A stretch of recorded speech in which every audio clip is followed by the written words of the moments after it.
Clip is about dribble handoffs and the choices we make out of them. Remember, a .5 decision is to shoot, drive, or pass right when you catch the ball, which means you have to be planning a play ahead. Anytime there's an action, you want to be able to make .5 decisions where there's pick and roll, in this case, dribble handoff. So, right now, DJ's dribbling right at Drew. So he's about to occupy the space Drew is in. So Drew has two choices, backdoor cut or dribble handoff. I think he makes a great decision to backdoor cut, and he's actually open. So what it would take is a precise left-handed pass to him to get that, to make that a successful play, but we pass it up. That's fine. That's a very high level play. Now here we get another dribble handoff. It needs to be faster, but nonetheless, when DJ comes off of this, he has an opportunity to really turn the corner. The only good reason to say I didn't want to is because maybe you look to play ahead and you see your teammate cutting a space, but I would still say attack that space nonetheless.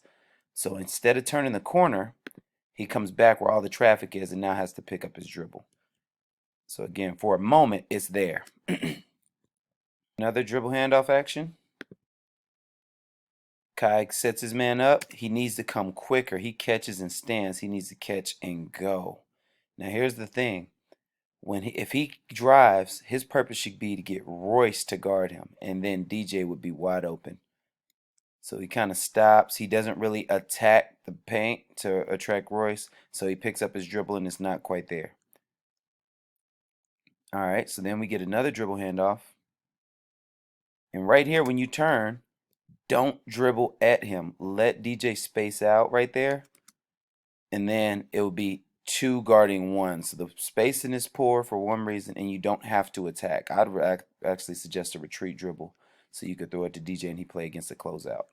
All right, so just quick reads off those dribble handoffs.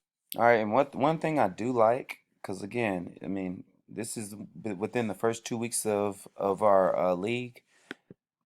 I like that y'all are looking at all the options. This was a slip, so he slipped it to split it. He just didn't keep his dribble alive. I actually think this would have been a good reason to actually do a dribble handoff. But again, all this stuff comes with reps.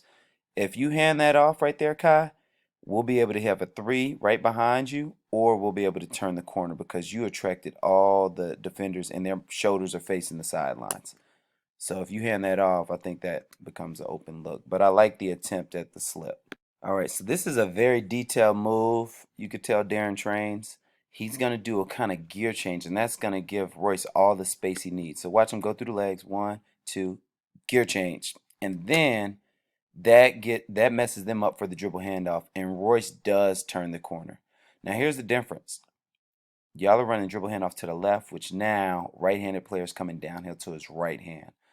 But we got to get to the point where regardless if we're on this side like the previous plays or our right side, we can do this same exact play. All right, so Royce gets in the hole, gets into his body, and then scores. Be careful of that because if he takes a charge, that would be a charge. Because this is what you also got to look at. Graham is guarding John. This is what I want y'all to show me that you can see. When you drive and you see a defender, show me that you can see this kick out right here. Instead of shooting it every time, show me that you can see that pass. This is a well-executed dribble handoff, but Darren actually makes the play. So what Darren does is he goes and screens. So now Graham is way behind the play. Now, because Graham's back here and we do a dribble handoff, John is able to turn the corner. But nonetheless, everybody did their job. Royce gives a good handoff. John attacks downhill with his left hand. And then we see space. We get a wide open shot.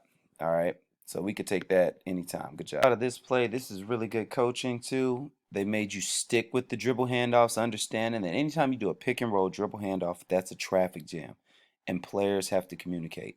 And since that won't happen at this level very often, this is what happens. We get one dribble handoff. We turn the corner aggressively with our right hand, which is perfect. That's why we're attacking.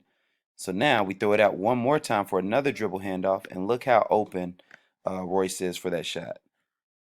So let's watch it one more time, this section. Y'all do this really quickly. Boom, turn the corner, one more, wide open look. Great play. So here's another dribble handoff, and I want y'all to see, because part of it is the setup. Darren's dribble handoffs are pretty effective because he changes pace and gears. He gives you one more thing to think about. So he goes, he skips, bursts, and now both defenders went with him, and now Royce is wide open, hides behind the screen, and gets a shot. All right. Now we want those shots still happening, going right as well, because right now it's not us making a choice. We're doing it because of our limitations. So if it went this way, if we went right, we'd turn the corner and go to the hole. Going left, we keep stopping and we shoot a jump shot, and it seems like it's the right decision, but it's not actually a decision because we're doing that. We're taking that shot because of our deficiencies. So let's recognize that and make sure we can grow in it by next league game. Okay, so another reason I'm putting these on here is because we went over about 4 reads off of the dribble handoff, and you guys are doing pretty good. So here's Darren. Again, he changes speeds again, and because of that, Carter is wide open. Carter's wide open for this shot right here. All right, so what we want to do is we want to continue to grow in these areas and put pressure on the defense by creating traffic jams. All right, great job, guys.